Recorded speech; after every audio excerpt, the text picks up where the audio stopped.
સાહેબ અમે વારે વારે આવશું, જ્યારે અમને મજા પડશે, જ્યારે વેકેશન હશે, જ્યારે શનિ રવિ રજા હશે ને અમને એમ લાગશે ફરવા જવું ત્યારે જાશું. ગોંડલ એ ગુજરાતનો પ્રદેશ છે. આખા ગોંડલનો ચપે ચપે જાણશું ક્યાં હું ઇતિહાસ છે, ક્યાં ભૂમિ છે. આ ભાગવત ભૂમિ ગોંડલ છે તો આ ભાગવત ભૂમિ ગોંડલમાં દરેક માણસો ફરવાના છે. અને હવે જ્યારે જશું ત્યારે અમારા એક પણ ગાડીને કોઈ એક નુકસાન નહીં થાય એની હું ખાતરી આપું છું. પહેલી વાર હોય તો સ્વાભાવિક છે કે આપણે એમને એ માન સન્માન આપવામાં ઉણા ઉતરે, પણ આપણા તો સંસ્કાર છે, આપણે માન સન્માન આપીએ.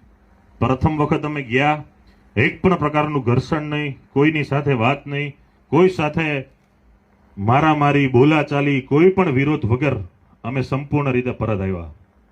પણ હવે જ્યારે પણ જઈએ એક પણ ગાડી તો ઠીક, એક કાર્યકર્તાનો કોઈ કોલર પકડવાની તાકાત ન કરે એની પૂર્વ તૈયારી સાથે જવાની છે.